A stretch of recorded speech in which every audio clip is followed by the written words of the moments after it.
బైరెడ్డి సిద్ధార్థ రెడ్డి గారు ఫస్ట్ మాట్లాడడం నేర్చుకోండి. నోరు దేవుడు ఇచ్చాడు కదా అని నోటికి ఏదొస్తే అది చిల్లరగా మాట్లాడారనుకోండి, జనాలు తరిమి తరిమి కొడతారు. నిన్ను గుర్తుపెట్టుకో, నీ స్థాయి ఏంటో గుర్తుపెట్టుకో. ఒకటి, నువ్వు మాట్లాడుతున్నావు, ఒక పెద్ద మనిషిని తగ్గించడం కోసం రెండు ఎక్కిలి మాటలు మాట్లాడితే, రెండు చిల్లర మాటలు మాట్లాడితే నువ్వు పెద్దోడు అయిపోతావు అనుకుంటున్నావు. కాదు, నిన్ను చిల్లరోడు లెక్క చూస్తారు. నువ్వు మొన్న వచ్చిన మోంతా తుఫాన్ గురించి ఉద్దేశించి మాట్లాడుతా ఉన్నావు, ఇదేదో వర్షపాతం తగ్గించాడు ఇదని. చిల్లర మాటలు ఎందుకు? ఆ విధంగా ఎలివేషన్లు ఇచ్చుకున్నది ఎవరో తెలుసా? మన పేటీఎం సాక్షి. మొన్న సాక్షిలో ఏమని రాశారు? ముఖ్యమంత్రిగా లేకపోయినా గానీ దీన్ని తగ్గించేసిన మొనగాడు అని రాసుకున్నాడు. దీనికి సమాధానం చెప్పు.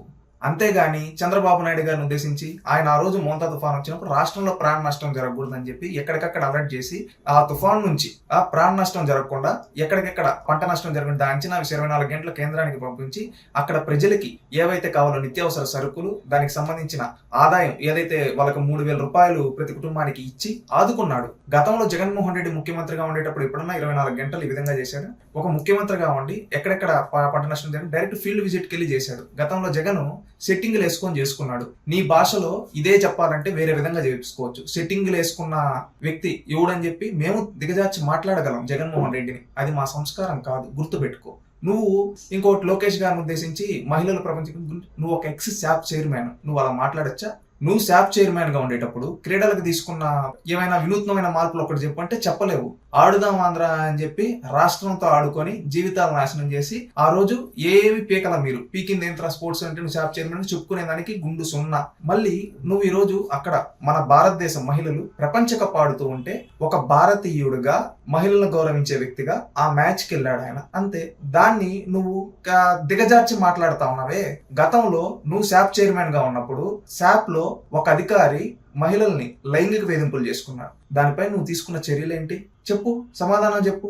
చెప్పలేవు. 5 ఏళ్ళు ఆ పదవిలో ఉండి పీకింది నువ్వు శూన్యం, గుర్తుపెట్టుకో. మళ్ళీ నువ్వు చంద్రబాబు నాయుడు గారిని ఉద్దేశించి ఆర్టిఫిషియల్ ఇంటెలిజెన్స్ గురించి దిగజార్చి మాటలు మాట్లాడుతున్నావు. నీకేం తెలుసు ఆర్టిఫిషియల్ ఇంటెలిజెన్స్ అంటే?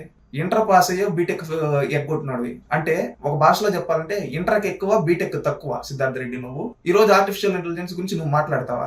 ఒక బీటెక్ డ్రాప్ అవుట్ చదవడం చేతగాక బీటెక్ పాస్ అవడం చేతగాక డ్రాప్ అయిన నువ్వు ఆర్టిఫిషియల్ ఇంటెలిజెన్స్ గురించి మాట్లాడుతుంటే రాష్ట్రంలో యూత్ అంతా ఎవడరా ఈ బచ్చాగాడు, బీటెక్ డ్రాప్ అవుట్, వీడు చంద్రబాబు నాయుడు గారి గురించి మాట్లాడే స్థాయా అని అంటూ ఉన్నారు. ఆర్టిఫిషియల్ ఇంటెలిజెన్స్ హబ్, ఏ హబ్ గా ఈ రోజు వైజాగ్ మారబోతూ ఉంది. అది నేను నువ్వు చెప్పడం కాదు, గూగుల్ అని నువ్వు ఏదైనా కొడతావు చూడు గూగుల్లో, ఆ గూగుల్ కంపెనీ వాళ్ళు చెప్పారు ఇండియాలో ఏ హబ్ గా వైజాగ్ ని మేము మారుస్తున్నాం, ఈ విధంగా చేస్తున్నామని. అది చంద్రబాబు నాయుడు గారు మార్కు. నీకు తెలియకపోవచ్చు, బీటెక్ డ్రాప్ అవుట్ కదా. హైదరాబాద్ లో హైటెక్ సిటీ దగ్గర ఒకప్పుడు ఇంజనీరింగ్ చదువుకోమని చెప్పి మన పిల్లగాలని ప్రోత్సహించి ఏ విధంగా చేశారో ఆయన అరెస్ట్ అయినప్పుడు చూశారనుకుంటా. కన్సెప్ట్ ఏ విధంగా జరిగిందో చూశారనుకుంటా. గుర్తు తెచ్చుకో.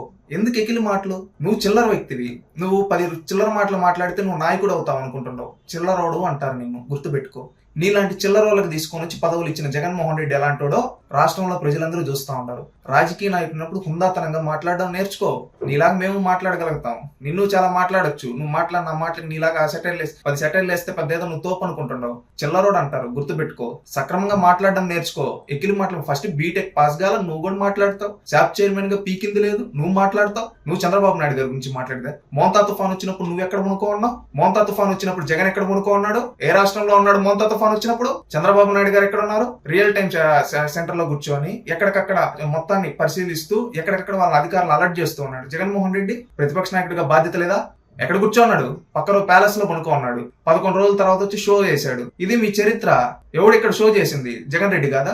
నువ్వు ఈ రోజు వచ్చేసి ఏదో మీడియా ఉంది కదా అని చెప్పి ఒకరిని పెద్ద వ్యక్తుల్ని 2 చిల్లర మాటలు మాట్లాడితే నేను తోపు అవుతాను అనుకుంటున్నావు. తోపు కాదు, చిల్లరోడు అవుతావు, గుర్తుపెట్టుకో. చిల్లర మాటలు ఆపు. నువ్వు ఆర్టిఫిషియల్ ఇంటెలిజెన్స్ గురించి మళ్ళీ నువ్వు మాట్లాడే అర్థం అవుతుంది.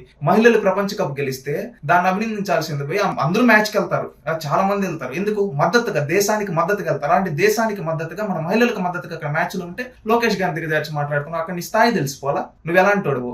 ఆంధ్రప్రదేశ్ రాష్ట్రంలో ఉండే ప్రజలందరూ కూడా ఆలోచించాల్సిందంటే ఇలాంటి చిల్లర వ్యక్తుల్ని, ఇలాంటి చిల్లర న్యాయాలని రాష్ట్రం నుంచి తరిగొట్టాలి. ఈ చిల్లరోడు బీటెక్ పాస్ గాల ఇంటర్ కూడా ఎట్ట పాస్ అయ్యాడో తెలియదు. వీడు చంద్రబాబు నాయుడు గారి గురించి, లోకేష్ గారి గురించి, ఆంధ్రప్రదేశ్ గురించి ఏ హబ్ గురించి మాట్లాడు. ఆంధ్రప్రదేశ్ రాష్ట్రంలో యూత్ కూడా ఆలోచించండి. మనం ఒక ఏ హబ్ గా మార్చాలి ఈ విధంగా అనుకుంటే వీడికి ఏ అంటే ఏంటో తెలియదు. ఆ ఏ అంటే మనం ఏమంటాం? Artificial intelligence. వీడు ఏ అంటే అచ్చా బొమ్మ అంటాడు. ఇలాంటోడు అలాంటోడు మాట్లాడతాడు. ఏం మాట్లాడతాడు? వీడికి సబ్జెక్ట్ తెలియదు. సబ్జెక్ట్ తెలియక చిల్లర మాటలు మాట్లాడతాడు. రాజకీయాల్లో ఉండేటప్పుడు గౌరవంగా మాట్లాడడం నేర్చుకో. నిన్ను దిగజార్చి మాట్లాడగలుగుతావు. తెలుగుదేశం పార్టీ కార్యకర్తలు వేస్తే వేసే సెటైర్లకు నువ్వు గుండాకి చచ్చిపోతావు. ఇంకొకసారి నోరు అదుపులో పెట్టుకొని మాట్లాడు. ఏదో మీడియాలో ఫేమస్ అవుతాం, డైలాగ్ వేసేసి అని అనుకున్నాం అనుకో, ఇంకొకసారి మాట్లాడేందుకు ప్రజలు చూపిస్తారు, రాష్ట్రంలో యూత్ చూపిస్తారు. అందుకే ఎచ్చు మాటలు తగ్గించుకొని హుందాతనంగా రాజకీయ నాయకుల్లా మాట్లాడడం నేర్చుకో, లేదా నిబ్బాగాళ్ళకి రీల్స్ చేసుకో. అంతేగాని వ్యక్తిగత దూషణలు వద్దు బైరెడ్డి సిద్ధార్థ రెడ్డి గారు, అది గౌరవప్రదం కాదని చెప్పి హుందాతనంగా తెలియజేస్తున్నారు.